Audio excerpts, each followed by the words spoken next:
Hello दोस्तों, एक बार फिर से स्वागत है आपका आरंभ स्टडी पॉइंट में। आज हम पढ़ने वाले हैं क्लास 6 का ये चौथा अध्याय है साइंस का। विभिन्न प्रकार के पदार्थ बीटीबीसी बिहार सरकार के द्वारा जो चलता बुक है बिहार बोर्ड का, वो बुक हम जो है उसका सीरीज हम चला रहे हैं और हम जो है अब चौथा अध्याय पढ़ने वाले हैं साइंस का। तो चलिए शुरू करते हैं। विभिन्न प्रकार के पदार्थ आपके लिए बहुत ही महत्वपूर्ण है। टीचर के लिए तो जो टीचर वाली वैकेंसी आने वाली है उसके लिए ये बहुत ही महत्वपूर्ण सीरीज है। हर जो है चैप्टर का हम अध्ययन करने वाले हैं। साथ ही साथ एमसीक्यू हम आपको शुरू कर दिए हैं, हिस्ट्री चल रहा है और साइंस भी शुरू हम करने वाले हैं। तो चलिए शुरू करते हैं। इसको लिखा गया है कि आज सुबह स्कूल आने से पहले आपने बहुत कुछ किया होगा। शायद आपने कोई पुस्तक पढ़ी हो, कुछ खाया हो अथवा कोई अन्य दैनिक गतिविधि की होगी। इन गतिविधियों में आपने किन किन वस्तुओं का उपयोग किया? आपने जो है ये काम करने के लिए, स्कूल जाने के लिए आप बस का उपयोग कर रहे हैं और आप पुस्तक पढ़ने के लिए जो है बुक का उपयोग जो कर रहे हैं किससे बना होता है? कागज़ से। और यहाँ पर आप दैनिक कार्य जो कर रहे हैं, ब्रश कर रहे हैं, आप जो है जहाँ पर बैठ रहे हैं, कुर्सी पर बैठ रहे हैं, अनेक जो है दैनिक काम करते हैं और उसमें जो है अनेक वस्तुओं का आप उपयोग करते हैं। यह वस्तुएं हमें कहीं से मिलती है? क्या प्रकृति में यह इन्हीं रूपों में पाई जाती है? क्या हम इन्हें बनाते हैं? अगर हम इन्हें बनाते हैं तो किन वस्तुओं से? आपका बैट जो है, क्रिकेट का बैट लकड़ी का बना ही था। गेंद किस पदार्थ से बनी है? मतलब कह रहा है आपका क्रिकेट का बैट जो है लकड़ी का ही था, तो गेंद किस पदार्थ से बनी है? गेंद किससे बनती है? तो रबर से बनता है। रबर कहाँ से मिलता है? तो पेड़ों से मिलता है। बहुत सारे बात जो हैं आप पहले से ही जानते हैं। अब हम आगे चलेंगे। क्रियाकलाप एक में करेंगे और क्या क्या मिलता है यहाँ पर लिखना है आपको। प्रयोग में लाई गई वस्तुओं की तालिका में अंकित करें और प्रत्येक वस्तु किन किन पदार्थों की बनी है उनको भी तालिका में 4.1 में भरना है आपको और आसपास की 10 वस्तुओं को भी तालिका में शामिल करें। गिलास देखिए, गिलास किससे बनता है? तो कांच से बनता है, शीशा से बनता है, प्लास्टिक से बनता है और यहाँ पर पुस्तक है तो कागज़ से। कुर्सी है तो कुर्सी प्लास्टिक से भी, कुर्सी काठ का भी मतलब लकड़ी का भी। और जो सारे वस्तुएं हैं, ब्रश है, ब्रश का उपयोग दैनिक कार्य में आप डेली करते हैं तो उसका उपयोग किसके? प्लास्टिक से। ये सारे जो हैं आप जो दैनिक जीवन में आप वस्तुओं का उपयोग कर रहे हैं वो किन किन चीज़ों से बने हुए हैं? लोहा, लोहा किससे बनता है? प्लास्टिक, प्लास्टिक का निर्माण कैसे होता है? अनेक प्रकार की जो हैं वस्तुओं का उपयोग आप जो करते हैं वो किन किन पदार्थों से बनकर बने होते हैं, ये आप लिखें। आगे है, क्या आप सभी वस्तुओं के पदार्थ लिख पाए?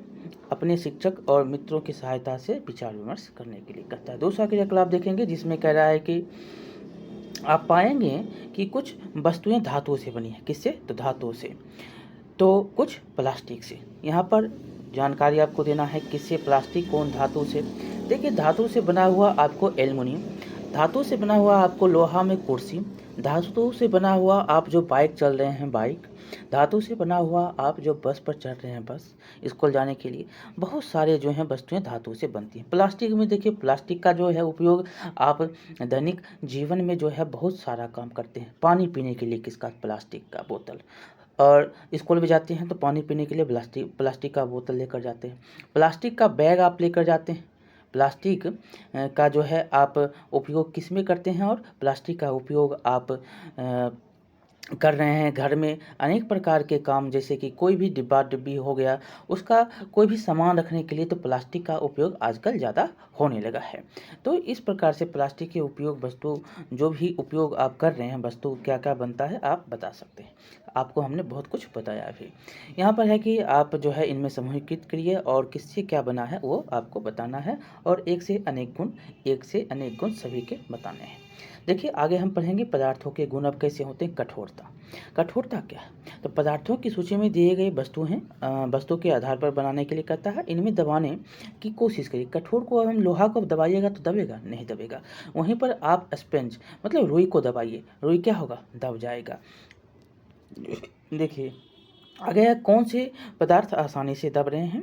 अब इन पदार्थों को खरोचें और तालिका बनाकर समूह बनाएं। कौन कौन सा पदार्थ आसानी से दबता है और कौन कौन सा खुरकता है, और इनमें से पदार्थों के जो गुण हैं, दोनों गुणों का किसमें जो है दोनों गुण विद्यमान है।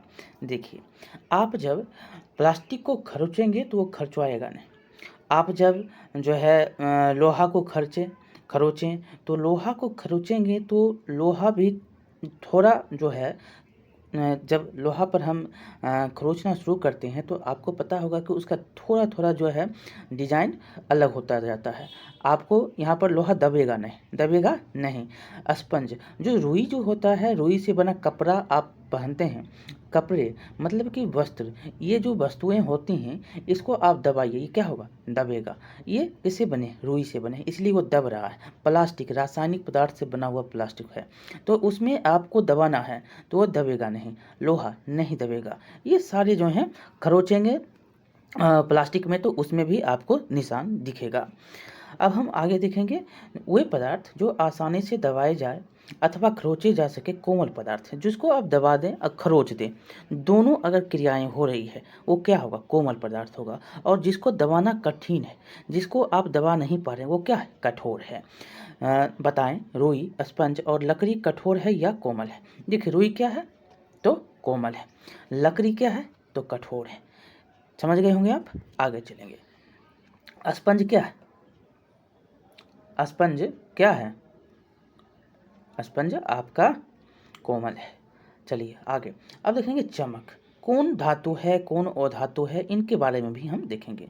देखिए, विभिन्न पदार्थों गत्ता, लकड़ी, तांबे का तार, एल्युमिनियम की पन्नी, चौक के छोटे छोटे टुकड़े एकत्र कीजिए। क्या इनमें से कोई चमकीला दिखाई पड़ता है। चमकीले पदार्थों को एक समूह में एकत्र कीजिए। देखिए, आपको तांबे का तार, एल्युमिनियम, ये क्या है, चमकीला है, इसको आप अलग करिए। ये क्या है, चमकीला, जो चमकता है, जिसमें जो है चमक होती है, वो धातु कहलाते हैं, ये आप जानते हैं। देखिए, यहाँ पर आपको देखना है कि किन में चमक दिखते हैं आपको। पदार्थों की जो है सतह को रेग मार से रगड़ कर देखते हैं तो वे चमकने वाले हैं अथवा नहीं। अगर आप एल्युमिनियम को रेग मार मतलब थोड़ा घसिए तो देखिएगा वो चमकेगा। तार को मतलब जो तांबे का तार है उसको थोड़ा सा रगड़िए तो वो क्या होगा, देखिए चमकेगा। क्यों, क्योंकि जो चमक रहा है उसमें क्या है, पदार्थ जिनमें इस प्रकार की चमक होती है वो क्या होते हैं, धातु होते हैं। क्या होते हैं, वो धातु होते हैं। जैसे कि लोहा, तांबा, सोना, एल्युमिनियम, ये सारे जो हैं क्या है, धातु हैं। क्या है, लोहा है, तांबा है, एल्युमिनियम है, सोना है, ये सारे के सारे धातु हैं। आपसे पूछता है कि आप बताइए कि इसमें कौन धातु है कौन अधातु है। ये ऑप्शन जो है बहुत बार आपसे पूछे जाते हैं, बार बार ये क्वेश्चन आपको आता है। एग्जाम अगर आप दे रहे हैं तो यहाँ से क्वेश्चन आपको पूछे जाते हैं। धातु के नाम बताइएगा आप, लोहा, तांबा, एल्युमिनियम तथा सोना। और हम अधातु के बारे में भी पढ़ेंगे। क्या है अधातु, तो कुछ जो धातुएं होते हैं बहुधा अपनी चमक खो देती हैं। कुछ ऐसे धातु भी हैं जो अपनी चमक खो देती हैं। ऐसा जो होता है उन पर वायु तथा नमी की अभिक्रियाओं के कारण होता है। जैसे लोहा, वायु और नमी की क्रिया के कारण क्या होता है, जंग लग जाता है, उसमें जंग लगता है। वो अभिक्रिया करता है, वायु और नमी, पानी अगर और वायु अगर मिल गया लोहा को तो उसमें आप देखेंगे कि उसका जो है धीरे धीरे लोहा गल जाता है, मतलब लोहा जो है समाप्त हो जाता है। अगर लोहा को पानी और वायु के संपर्क में ला दिए तो वह आपको जंग जो दिख रहा है वो धीरे धीरे समाप्त होता हुआ चला जाता है। ये इसमें जो है चमक उसकी खो जाती है। इसीलिए हमें केवल ताजे कटे या रगड़कर साफ की सतहों पर ही चमक दिखाई देती है। जहाँ पर आप ताज़ा कटा हुआ हो, जहाँ पर आप रगड़ रहे हैं, वहाँ पर आपको चमक दिखाई देती है। आगे हम पढ़ेंगे घुलनशीलता, जिसमें चमक नहीं होती है वो क्या है, अधातु है। जैसे लकड़ी, जैसे प्लास्टिक, ये सारे क्या है, अधातु हैं।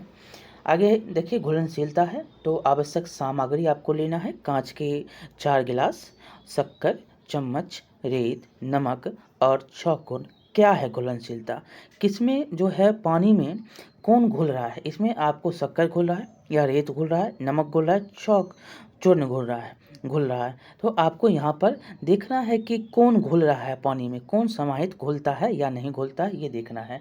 तो आपको याद है, आप पहले ही जानते हैं कि शक्कर जो है पानी में घुलेगा, नमक जो है पानी में घुलेगा, ये पानी में घुल, यहाँ पर देख रहे हैं जो चौक चूर्ण है और रेत है, ये जो है रेत क्या पानी में घुलते हैं?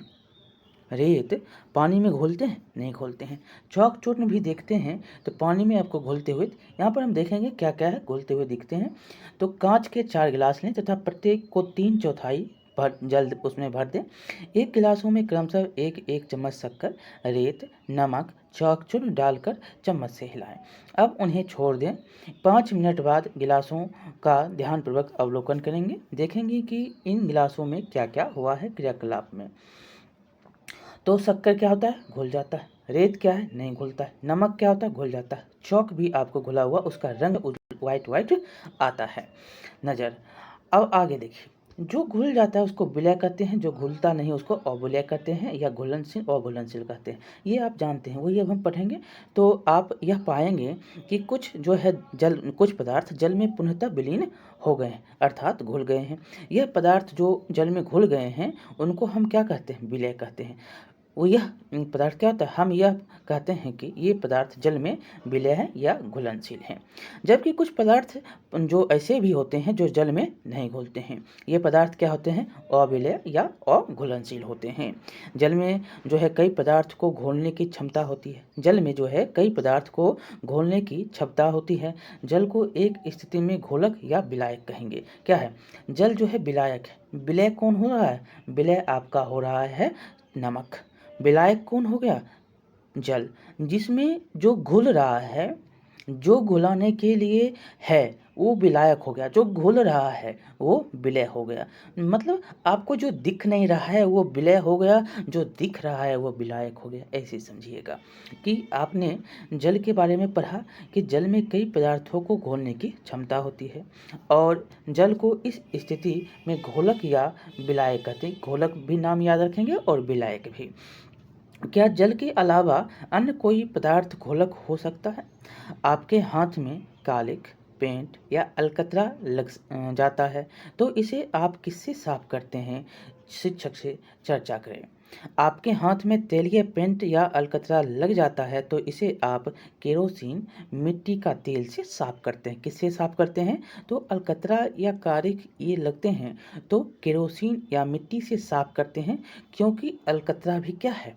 अलकतरा भी आपका विलायक है। क्या है? विलायक है। देखिए, केरोसिन तेल आपके हाथ में लगे अलकतरा को क्या करता है? तो उसमें उसको घुला लेता है। बहुत से पदार्थ जो है जल में घुलनशील हैं, इसलिए हमारे शरीर की प्रक्रियाओं में जो है इसकी महत्वपूर्ण भूमिका होती है। जो आप कुछ भी खाना खाते हैं, जो भी करते हैं वो कहाँ? तो जल के साथ जो है आप उसका सेवन कर रहे हैं और वह पदार्थ जो है जल में घुलनशील घुल जाता है और आपके शरीर को एक जो है पाचन क्रिया में एक सही जो क्रियाएं होती हैं उसमें मदद करता है।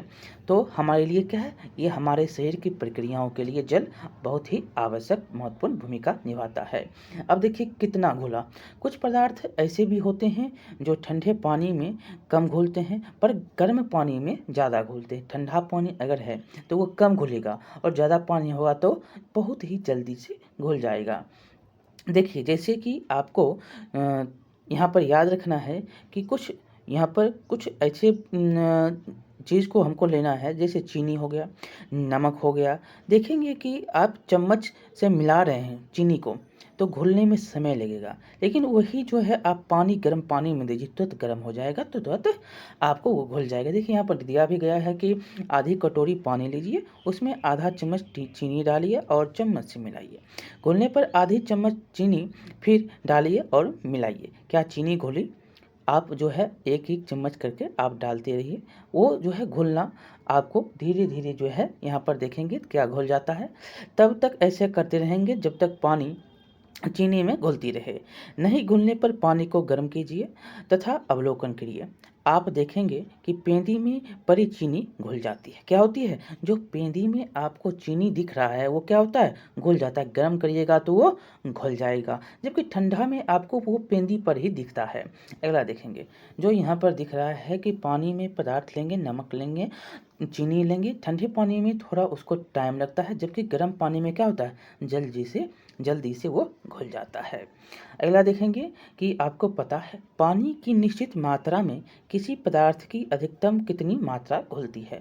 जो पानी है आप लिए हैं, चीनी जो है देते जा रहे हैं, वो पानी जो है निश्चित रूप से जितना लेने का होगा वो उतना ही लेगा। उसके बाद उसको घुलाना क्या होगा? छोड़ देगा। आप देखते होंगे कि कठिल हो जाता है, जिसको बोलते हैं कठिल, और यह जो है नहीं घुलता है। तो यहाँ पर वही है कि हम पढ़ेंगे कि जो जितना भी मात्रा है, जो अधिकतम मात्रा घुलती है, और इसी पदार्थ की घुलनशीलता या विलेयता कहते हैं। मतलब पानी की निश्चित मात्रा में किसी पदार्थ की अधिकतम मात्रा जो है कितनी मात्रा घुलती है, उसी को हम क्या बोलते हैं? घुलनशीलता या विलेयता कहते हैं।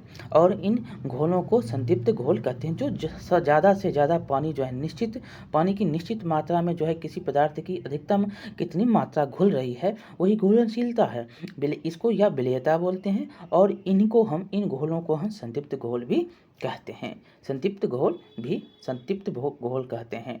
देखिए, गर्म करने पर किसी घोल जो विलयन होता है उसमें घुल पदार्थों की घुलने की क्षमता बढ़ जाती है। अगर गर्म कर रहे हैं पानी को चीनी में, तो क्या होता है? उसकी घुलने की क्षमता ज़्यादा हो जाएगी। कुछ गैसें भी जल में घुलनशील होती हैं, परंतु गर्म करने पर गैसें की घुलनशीलता क्या होती है? घट जाती हैं। यहाँ पर याद रखना है कि कुछ गैस घुलनशील है, लेकिन उसको गर्म करिए तो उसकी जो है घुलनशीलता कम हो जाएगी। लेकिन यहाँ पर आपको जब नमक और चीनी, ज़्यादातर आपको याद रखना है, चीनी का जब हम घोलन कर रहे हैं, गर्म कर रहे हैं, तो वो घुल रहा है, मतलब उसकी घुलने की जो क्षमता है वो बढ़ रही है। वहीं पर गैस को अगर आप ले रहे हैं तो उसकी घुलने की क्षमता अगर गर्म कर रहे हैं तो क्या होगा? घट रहा है।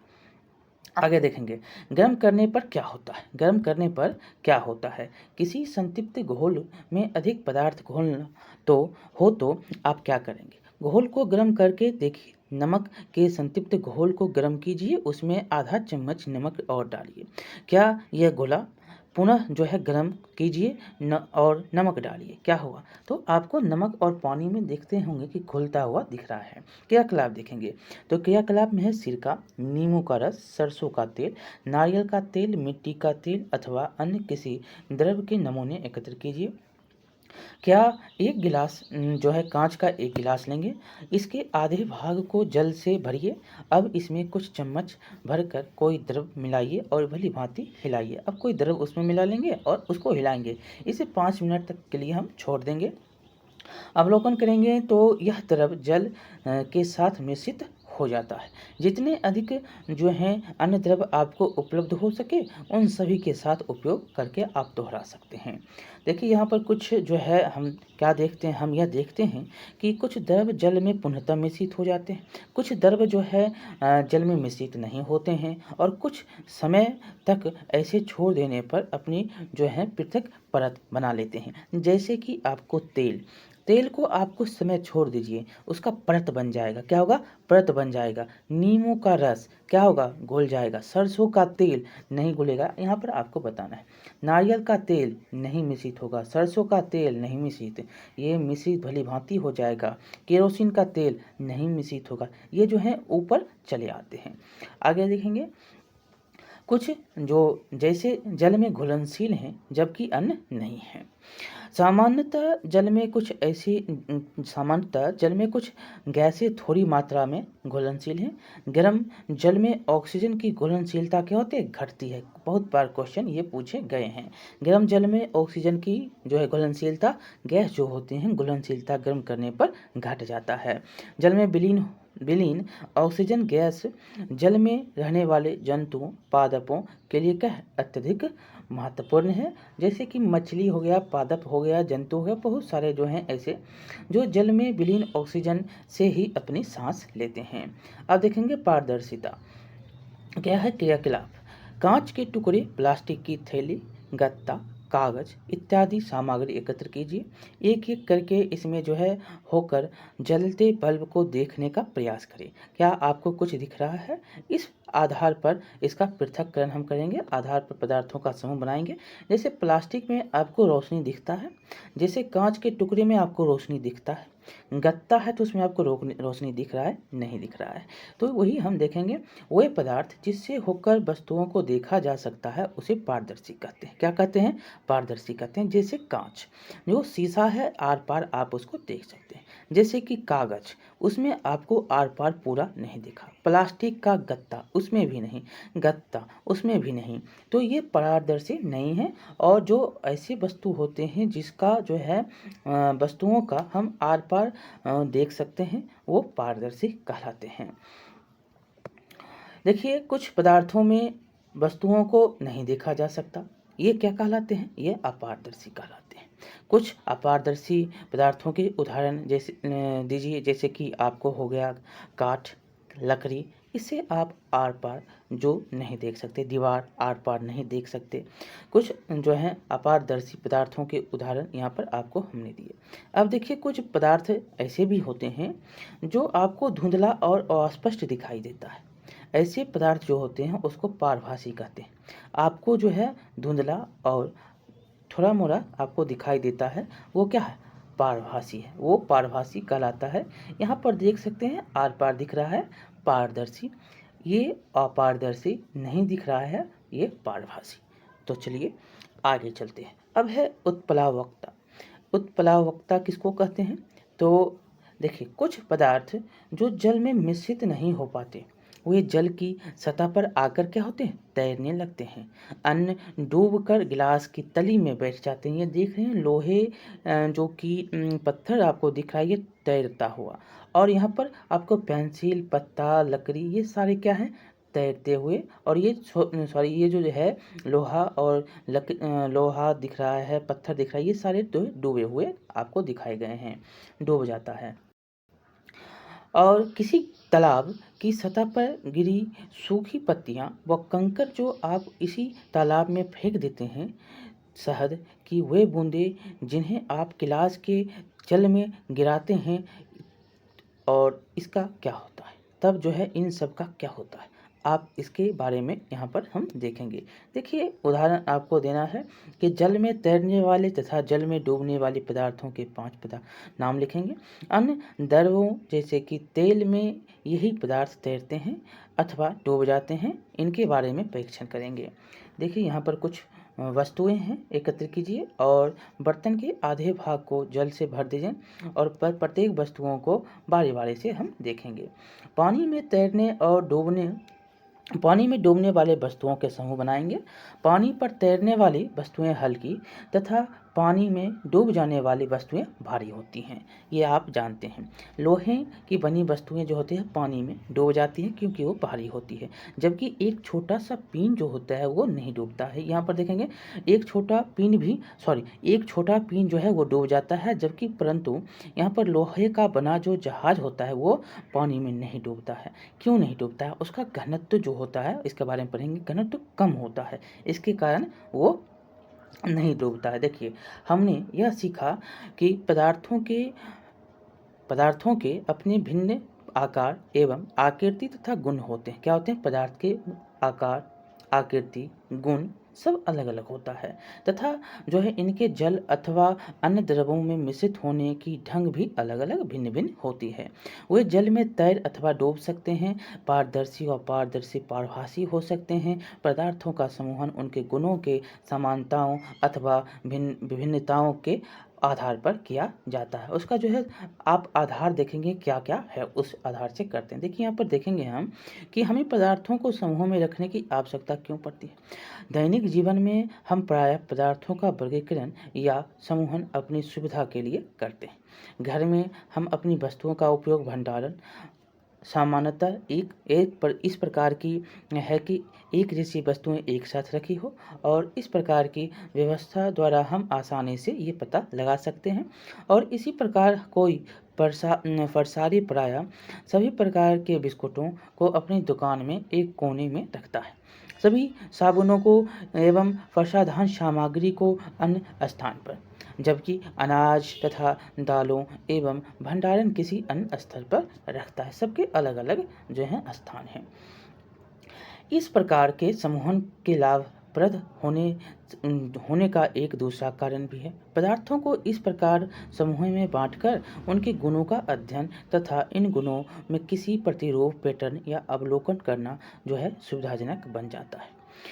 और इसके विषय में और अधिक अध्ययन हम जो है अगले कक्षा में करेंगे। यहाँ पर देखिए कठोर हार्ड है, यहाँ पर अपारदर्शी और घुलनशील, खुरदरा, चमक, घुलनशील, विलय। और यहाँ पर जो है आपको दिया गया इंग्लिश में कुछ शब्द हैं, उसको हम देखेंगे। यहाँ पर देखिए कठोर, कठोर का क्या होता है? हार्ड। कठोर का आप यहाँ पर देख रहे हैं हार्ड। अपारदर्शी ये क्या हो जाएगा? ऑपेक। और घुलनशील क्या हो जाएगा? इनसोल्युबल। खुरदरा क्या हो जाएगा? रफ। और चमक का लस्टर और साइन, और घुलनशील का सोल्यूबल, और पदार्थ का सब्सटेंस। तो यहाँ पर इंग्लिश आपको दिया गया है, आप यहाँ पर इसका इंग्लिश भी याद रखेंगे। हम आगे अब पढ़ेंगे जो यहाँ पर क्वेश्चन आपका है, क्वेश्चन हम देखेंगे जो कि यहाँ पर कुछ और है। पारभासी है, जो पारभासी धातु और जो है पारदर्शी है। पारभासी में है आपका ट्रांसलूसेंट और जो है मेटर है, और एक है ट्रांसपेरेंट। तो यहाँ पर आपको जो है ये देखा। हम अब देखेंगे हमने क्या सीखा इसमें, हमने यहाँ पर क्या सीखा। तो हमने जो सीखा आप देख रहे हैं यहाँ पर सभी वस्तुएं क्या हैं? भिन्न भिन्न होते हैं। और दूसरा है पदार्थों का समूहन अपने गुणों, उनके गुणों एवं समानताओं तथा जो है विभिन्नताओं के आधार पर किया जाता है। कुछ पदार्थ कठोर होते हैं जबकि कुछ कोमल होते हैं, कुछ में चमक होती है, कुछ में नहीं होती हैं। कुछ पदार्थ जल में घुलनशील होते हैं, कुछ नहीं होते हैं, कुछ अघुलनशील होते हैं। कुछ पदार्थ जल में डूब जाते हैं और कुछ तैरते रहते हैं। जल में जो तैर रहा है वो जो है घनत्व के कारण होता है। घनत्व अगर कम हो गया तो वो क्या होगा, और घनत्व अगर ज़्यादा होगा, पानी के घनत्व से अगर कम कोई वस्तु है तो वो डूबेगा, पानी के घनत्व से ज़्यादा है तो वो तैरेगा। तो ये आप पहले से भी जानते हैं। तो चलिए देखते हैं आगे। देखिए यहाँ पर कुछ क्वेश्चन है, इसको देखिए। तो रिक्त स्थान की पूर्ति करेंगे। जल में चीनी क्या है? घुल जाता है, घुलनशील है। अगला है डैश पदार्थ से होकर प्रकाश अंशतः जो है पार करता है तो पारदर्शी। कुछ गैसें जल में क्या होते हैं? घुलनशील होते हैं। कुछ पदार्थ जो होते हैं ठंडे पानी में कम घुलते हैं और गर्म पानी में जल्दी से घुल जाते हैं।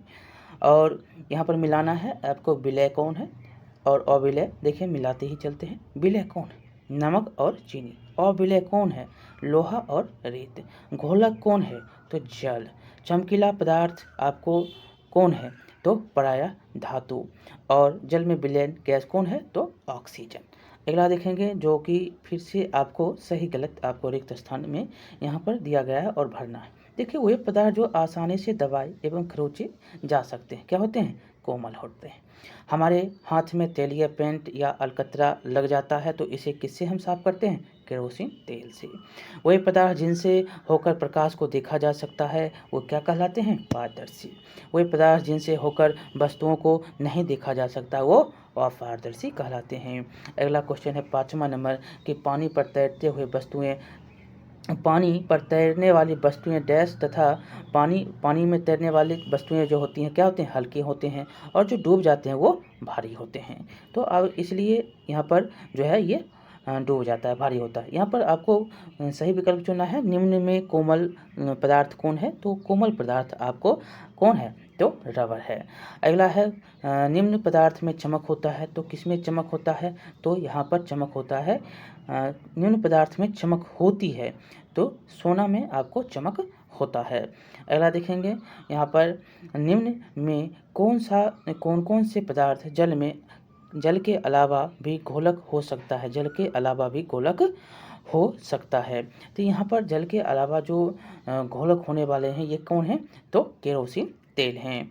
अगला देखेंगे जो वह घोल जिसमें घुल पदार्थ और घुल पदार्थ की और मात्रा घोलने की क्षमता नहीं होती है वो क्या कहलाता है? जिसको अब नहीं घोला जा सकता है वो असंतृप्त घोल कहलाते हैं।